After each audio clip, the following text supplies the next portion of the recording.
Steve Cheseborough plays and lives the blues. His sound is painstakingly faithful to the old masters, and it gives new life to the country blues of juke joint lore. Dear Lord, I want you to help me. I think it resonates with everybody, even people who say they don't like blues. When you play it for them, they seem to start moving their head and liking it. Help me on my journey, help me on my way.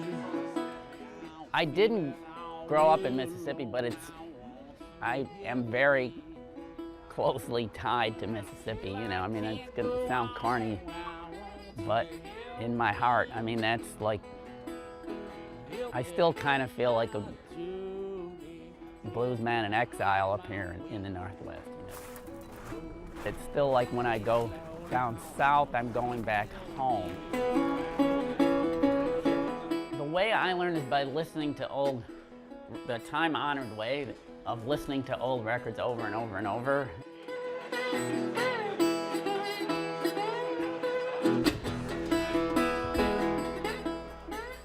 I'm Steve Cheseborough. Performer of 1920s, 30s style blues. I recreate the music of the 1920s and 30s. Play guitar and harmonica and percussion and sing. These were invented in the 1920s. They were trying to make a louder instrument than your regular wooden guitar like that one over there. So they put a resonator inside of it. I'm the author of a book called Blues Traveling the Holy Sites of Delta Blues. It's for people who might want to go to the Mississippi Delta and travel around and visit places that have some connection to blues, whether it's some juke joints where you can go hear music. Some are just places that maybe are mentioned in songs. You can go, like going where the Southern crossed the dog. That's this cryptic line from a song. Well, you can go to the place where the Southern crossed the dog.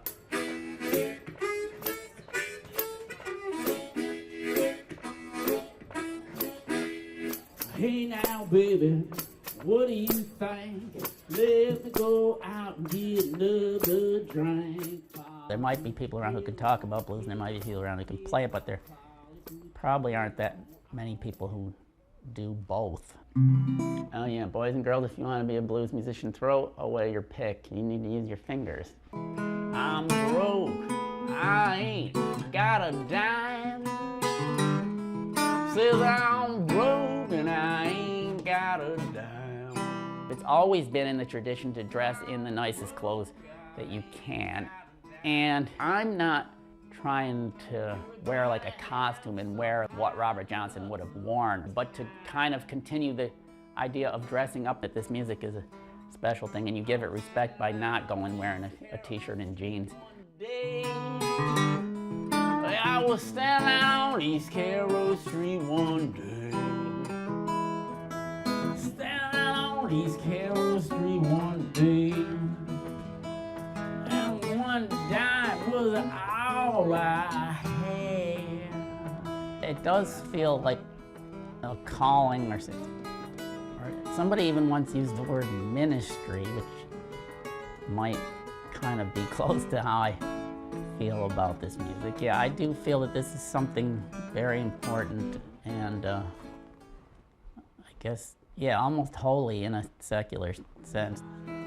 If you want your friends to be bad like Jesse Jane, we'll get you a 6-shooter highway or passenger train. Blues kind of has had outlaw associations. I mean, even in the South of the 20s and 30s, in black communities in the South, a lot of maybe like good church people wouldn't have listened to blues. That was associated with the house over on the other side of the tracks where they drink illegal liquor and gamble and fool around with loose women and all those other things. Blues, it does have association with all the naughty things, all the vices. So I bought the morning news. Well, I bought the morning news. Said I bought the morning news. Then I bought a cigar too.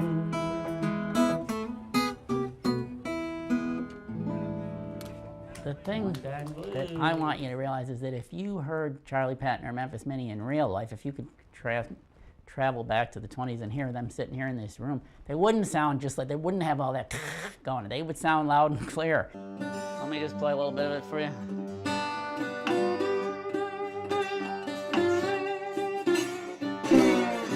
If you're studying the music of Robert Johnson or Charley Patton or Ma Rainey or Blind Boy Fuller, it's okay to try to dig into it and recreate that music as best you can and express it and play the notes that they played. Third finger's gonna be hitting on that upbeat. Hearing it loud and clear and live and with the real sounds of the guitar and voice and foot stomping and all that coming to you now, it kind of gives you more of a feel for what that music was like. So that's really my way of bringing this music back into being or something, is by listening hard to it and recreating it as closely as I can.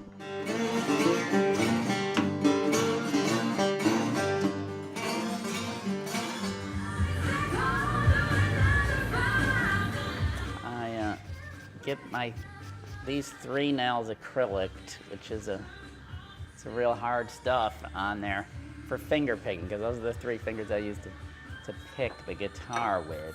Did Charley Patton or Robert Johnson get their nails acrylic? Actually, there was one guy who used to get his nails acrylic. He used to go to an airplane factory where they would do whatever they use for the coating on the airplane. So there is a precedent here in the blues tradition of getting this done. I've gotten over caring whether anybody thinks it's strange or not. I'll do it on TV and everything, I don't care. Shake your hips, baby. Do the hip shake, baby. See, people get confused because of the word blues, but if they think it's about crying in your beer, it was music for fun. They get together on weekends at a little juke joint and people be drinking and whooping it up and dancing and laughing and gambling in the corner, and somebody be singing songs that be making them feel good.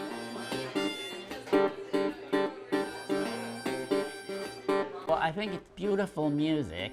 It's wonderful to listen to, and by doing it live, you get something that's not on the record. Much as I like listening to the old records, the deep healing qualities of music really come from the live vibrations of the actual physical thing. So there's something to be said for making live music, and this is wonderful music. It deserves to be heard live. You can keep up with what Steve is doing on his website, stevecheseborough.com. He also has CDs for sale there. And you can hear him live most Sundays, including this one, at Upright Brewing starting at 3 p.m. Upright Brewing is at 240 North, not Northeast, Broadway, which is right near Memorial Coliseum.